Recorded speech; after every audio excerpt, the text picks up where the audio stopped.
मंत्रमुग्ध हिरण। एक दिन हिरन में एक युवक एक मजबूत गाड़ी घोड़े को लगाम से पकड़कर टहल रहा था। वह अपनी माँ के बारे में सोच रहा था और सोच रहा था कि वे कितनी गरीब हैं, क्योंकि उसके पिता, जो एक मछुआरे थे, समुद्र में डूब गए थे, और सोच रहा था कि वह उन दोनों के लिए जीविकोपार्जन के लिए क्या करे। अचानक एक हाथ उसके कंधे पर रखा गया और एक आवाज ने उससे कहा, क्या तुम मुझे अपना घोड़ा बेचोगे, मछुआरे के बेटे? और ऊपर देखने पर उसने देखा कि एक आदमी हाथ में बंदूक, कंधे पर बाज और बगल में एक कुत्ता लिए सड़क पर खड़ा था। मेरे घोड़े के बदले आप मुझे क्या देंगे?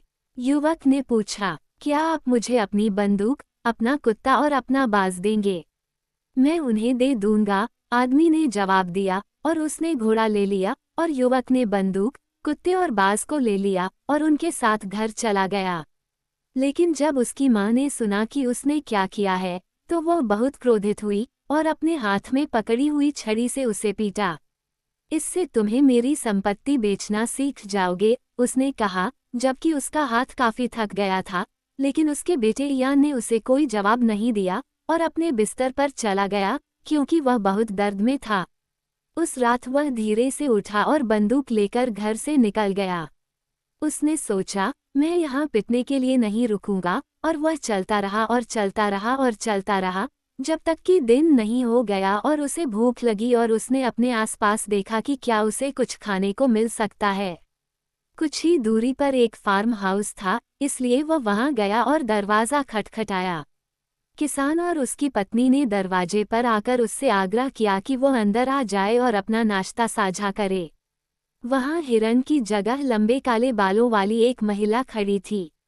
आह, तुम्हारे पास बंदूक है? किसान ने कहा, जब युवक ने उसे एक कोने में रख दिया।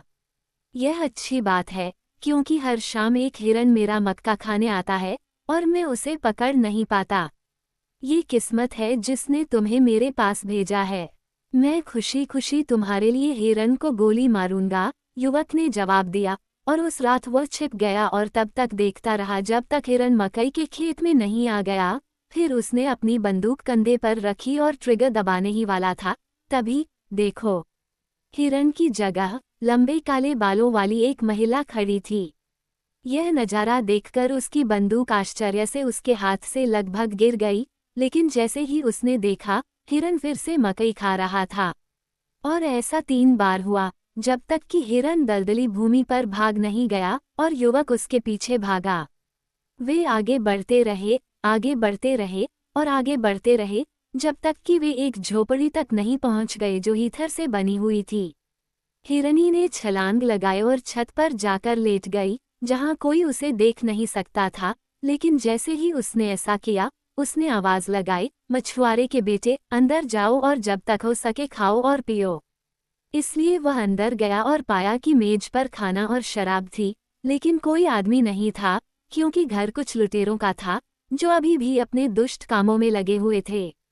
मछुआरे के बेटे इयान ने जब अपनी सारी इच्छा पूरी कर ली, तो वो एक बड़े पीपे के पीछे छिप गया और बहुत जल्दी ही उसे एक शोर सुनाई दिया, जैसे कि लोग हीथर के बीच से आ रहे हों और उनके पैरों के नीचे छोटी टहनियां टूट रही हों। अपने अंधेरे कोने से वह कमरे के अंदर देख सकता था और उसने उनमें से 24 लोगों को गिना। सभी बड़े, क्रॉस लुकिंग आदमी थे। वे चिल्लाने लगे, कोई हमारा खाना खा गया और हमारे लिए भी मुश्किल से पर्याप्त खाना बचा। नेता ने जवाब दिया, ये वही आदमी है जो पीपे के नीचे लेटा है। जाओ और उसे मार डालो, फिर आकर अपना खाना खाओ और सो जाओ, क्योंकि हमें सुबह जल्दी निकलना है। अतः उनमें से 4 ने मछुआरे के बेटे को मार डाला और उसे छोड़कर सो गए। सूर्योदय तक वे सभी घर से बाहर निकल चुके थे, क्योंकि उन्हें बहुत दूर जाना था। और जब वे गायब हो गए तो हिरन छत से उतरकर उस जगह पर आ गया जहां मृत व्यक्ति पड़ा था, और उसने देखा कि वह मर चुका है। उसने अपना सिर हिलाया और उसके कान से मोम गिर गया और वह हमेशा की तरह उछल पड़ा। उसने कहा, मुझ पर भरोसा रखो और पहले की तरह ही खाओ, और तुम्हें कोई नुकसान नहीं होगा। इसलिए इयान ने खाया पिया और पीपे के नीचे गहरी नींद में सो गया। शाम को लुटेरे बहुत थके हुए आए और कल की तुलना में ज्यादा नाराज थे, क्योंकि उनकी किस्मत ने पलटा खाया था और वे मुश्किल से कुछ लेकर आए थे। वे चिल्लाने लगे, किसी ने फिर हमारा खाना खा लिया। ये बैरल के नीचे वाला आदमी है, कप्तान ने जवाब दिया। तुम 4 लोग जाओ और उसे मार डालो, लेकिन पहले उन 4 लोगों को मार डालो जिन्होंने कल रात उसे मारने का नाटक किया था और नहीं मार पाए, क्योंकि वह अभी भी जीवित है। फिर इयान को दूसरी बार मार दिया गया, और जब बाकी लुटेरे खा चुके, तो वे लेट गए और सुबह तक सोते रहे। जैसे ही उनके चेहरे पर सूरज की किरणें पड़ीं, वे उठकर चले गए। फिर हिरन अंदर आया और मृत व्यक्ति पर उपचारात्मक मोम डाला, और वह पहले की तरह ठीक हो गया। अब तक उसे इस बात की परवाह नहीं थी कि उसके साथ क्या हुआ, उसे इतना यकीन था कि हिरन उसका ख्याल रखेगा, और शाम को वही हुआ जो पहले हुआ था। 4 लुटेरों को मार डाला गया और मछुआरे के बेटे को भी, लेकिन क्योंकि उनके पास खाने के लिए कुछ भी नहीं बचा था, वे गुस्से से पागल हो गए और झगड़ने लगे। झगड़ते झगड़ते वे लड़ने लगे और इतनी जोर से लड़े कि धीरे धीरे वे सभी फर्श पर मृत पड़े थे। तभी हिरन अंदर आया और मछुआरे का बेटा जीवित हो गया। उसे अपने पीछे आने का आदेश देकर वह एक छोटी सी सफ़ेद झोपड़ी की ओर भागी, जहां एक बूढ़ी औरत और उसका बेटा रहता था, जो दुबला पतला और काला था। हिरनी ने कहा, मैं तुम्हें यहीं छोड़ रही हूँ, लेकिन कल दोपहर के समय उस चच में मुझसे मिलो जो वहाँ है। और नदी पार करके वह जंगल में गायब हो गई। उसने सुनहरे कंघे से उसके बाल संवारे, परंतु उसकी आंखें नहीं खुलीं। अगले दिन वह चच के लिए निकला, लेकिन झोपड़ी की बूढ़ी औरत उससे पहले चली गई थी, और उसने एक जादुई छड़ी को चोट की कील कहा था जो एक दरार में फंस गई थी दरवाजे के पास से, ताकि वह दहलीज पार करते समय दरवाजे से टकरा जाए। अचानक उसे इतनी नींद आ गई कि वो खड़ा नहीं हो सका और खुद को जमीन पर पटकते हुए वह गहरी नींद में डूब गया। उसे नहीं पता था कि वह काला लड़का उसे देख रहा था। कोई भी चीज उसे जगा नहीं सकती थी, यहाँ तक कि सबसे मधुर संगीत की आवाज भी नहीं, न ही उस पर झुकी हुई महिला का स्पर्श। उसके चेहरे पर एक उदास भाव आया, क्योंकि उसने देखा कि इसका कोई फायदा नहीं है, और आखिरकार उसने ये सब छोड़ दिया और उसका हाथ उठाकर उसके बाजू पर अपना नाम लिख दिया, लहरों के नीचे शहर के राजा की बेटी। मैं कल आऊंगी, उसने फुसफुसाते हुए कहा, हालांकि वह उसकी बात सुन नहीं सका और वह उदास होकर चली गई।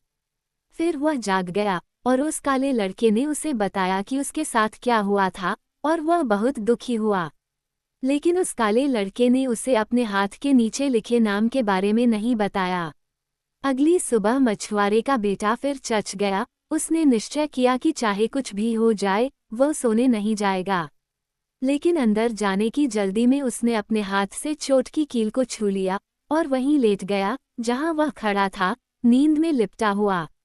दूसरी बार हवा में संगीत गूंज उठा और महिला धीरे धीरे कदम बढ़ाते हुए अंदर आई, लेकिन हालांकि उसने उसका सिर अपने घुटनों पर रखा और एक सुनहरी कंघी से उसके बालों में कंघी की, लेकिन उसकी आंखें नहीं खुलीं। फिर वह फूट फूट कर रोने लगी और एक सुंदर नक्काशीदार डिब्बा उसकी जेब में रखकर वह अपने रास्ते चली गई। अगले दिन वही बात मछुआरे के बेटे के साथ घटी, और इस बार महिला पहले से भी अधिक फूट फूट कर रोई, क्योंकि उसने कहा कि यह आखिरी मौका है और उसे फिर कभी आने की अनुमति नहीं दी जाएगी, क्योंकि उसे घर जाना ही होगा।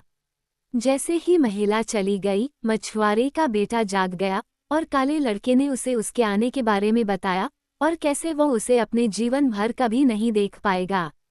ये सुनकर मछुआरे के बेटे को लगा कि उसके दिल में ठंडक पहुंच रही है, फिर भी वह जानता था कि गलती उसकी नहीं थी कि उसे नींद आ गई थी। मैं पूरी दुनिया में खोज करूंगा जब तक कि मैं उसे पा न लूं, वह चिल्लाया, और उसे सुनकर काला लड़का हंसा। लेकिन मछुआरे के बेटे ने कोई ध्यान नहीं दिया और वह दिन ब दिन सूरज का पीछा करता हुआ चला गया, जब तक कि उसके जूतों में छेद नहीं हो गए और उसके पैर यात्रा से दुखने लगे। उसे पेड़ों पर घोंसले बनाने वाले पक्षियों के अलावा कुछ भी दिखाई नहीं दिया, बकरी या खरगोश तक नहीं। वो आगे बढ़ता गया जब तक कि अचानक उसे एक छोटा सा घर दिखाई नहीं दिया, जिसके बाहर एक महिला खड़ी थी। मछुआरे के बेटे, जय हो, उसने कहा। मैं जानती हूँ कि तुम क्या खोज रहे हो। अंदर जाओ और आराम करो और खाओ, और कल मैं तुम्हारी जो मदद कर सकती हूँ करूँगी और तुम्हें अपने रास्ते पर भेज दूंगी। मछुआरे के बेटे इयान ने खुशी खुशी उसकी पेशकश स्वीकार कर ली और उस दिन उसने आराम किया और महिला ने उसे अपने पैरों पर लगाने के लिए मरहम दिया, जिससे उसके घाव ठीक हो गए। भोर होते ही वह उठकर जाने के लिए तैयार हो गया और महिला ने उसे विदा करते हुए कहा, मेरी एक बहन है जो उस रास्ते पर ध्यान देती है जिस पर तुम्हें चलना है। यह एक लंबा रास्ता है और तुम्हें उस तक पहुंचने में 1 साल और 1 दिन लगेगा, लेकिन ये पुराने भूरे जूते पहन लो जिनमें हर जगह छेद हैं और तुम वहां पहुंच जाओगे इससे पहले कि तुम जान सको। फिर उन्हें उतार दो और अपने पैरों को ज्ञात की ओर मोड़ो और अपनी एड़ियों को अज्ञात की ओर और वे अपने आप घर पहुंच जाएंगे। मछुआरे के बेटे ने वैसा ही किया जैसा महिला ने उससे कहा था और सब कुछ वैसा ही हुआ जैसा उसने कहा था। लेकिन विदा लेते समय दूसरी बहन ने उसे एक और जोड़ी जूते देते हुए कहा, मेरी तीसरी बहन के पास जाओ, क्योंकि उसका एक बेटा है जो आकाश के पक्षियों का रक्षक है और रात होने पर उन्हें सुला देता है। वो बहुत बुद्धिमान है और शायद वह तुम्हारी मदद कर सके। तब युवक ने उसे धन्यवाद दिया और तीसरी बहन के पास गया। तीसरी बहन बहुत दयालु थी, लेकिन उसे कोई सलाह नहीं दे पाई, इसलिए उसने खाया पिया और तब तक इंतजार किया जब तक उसका बेटा घर नहीं आ गया, जब तक कि उसने सभी पक्षियों को सोने के लिए नहीं भेज दिया। अपनी माँ द्वारा युवक की कहानी सुनाने के बाद वह बहुत देर तक सोचता रहा और अंत में उसने कहा कि उसे भूख लगी है और उसे कुछ खाना चाहिए, इसलिए गाय को मारना होगा। इसलिए गाय को मार दिया गया और उसका मांस पकाया गया और उसकी लाल खाल से एक थैला बनाया गया। अब थैले में जाओ, बेटे ने कहा, और युवक अंदर गया और अपनी बंदूक साथ ले गया, लेकिन कुत्ते और बाज को उसने बाहर ही छोड़ दिया। पक्षियों के रखवाले ने थैले के ऊपर से डोरी खींची और उसे अपना खाना खत्म करने के लिए छोड़ दिया। तभी एक चील खुले दरवाजे से उड़ी और थैले को अपने पंजों में उठा लिया और हवा में एक द्वीप पर ले गई। द्वीप पर खाने के लिए कुछ भी नहीं था और मछुआरे के बेटे को लगा कि वह भोजन के अभाव में मर जाएगा। तभी उसे वह डिब्बा याद आया जो महिला ने उसकी जेब में रखा था। उसने ढक्कन खोला और 3 छोटे छोटे पक्षी उड़े और अपने पंख फड़फड़ाते हुए पूछा, अच्छे स्वामी, क्या हम आपके लिए कुछ कर सकते हैं?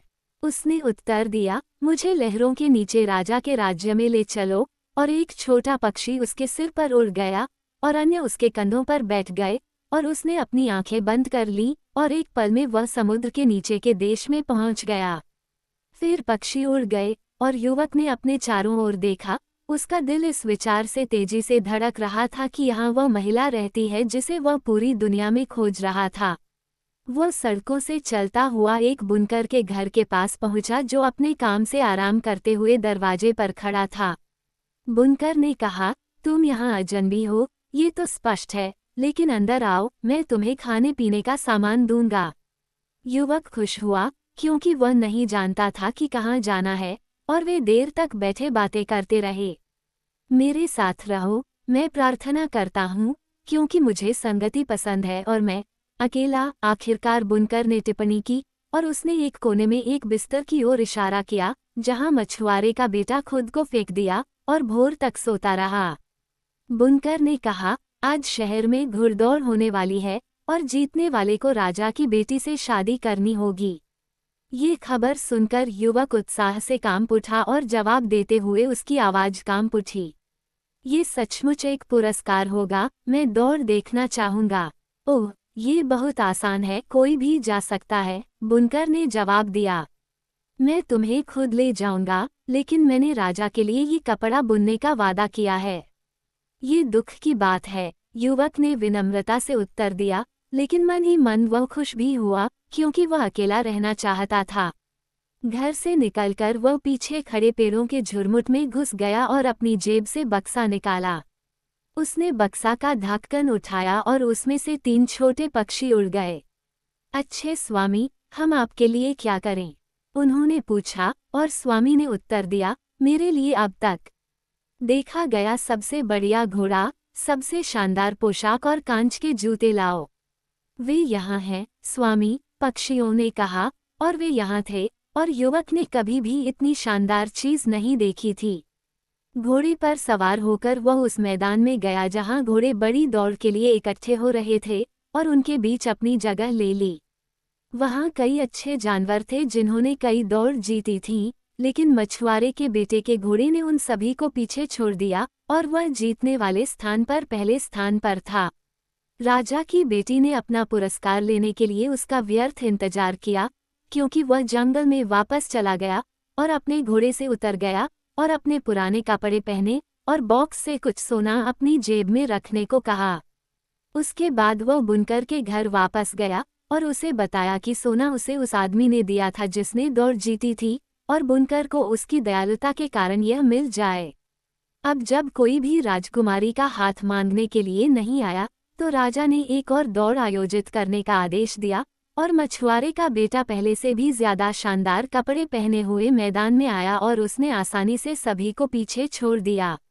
लेकिन फिर से उसने पुरस्कार को बिना किसी दावेदार के छोड़ दिया और ऐसा ही तीसरे दिन हुआ, जब ऐसा लगा कि राज्य के सभी लोग दौड़ देखने के लिए इकट्ठे हुए थे, क्योंकि वे ये जानने के लिए उत्सुक थे कि विजेता कौन हो सकता है। राजा ने कहा, अगर वह अपनी मर्जी से नहीं आएगा तो उसे लाया जाना चाहिए।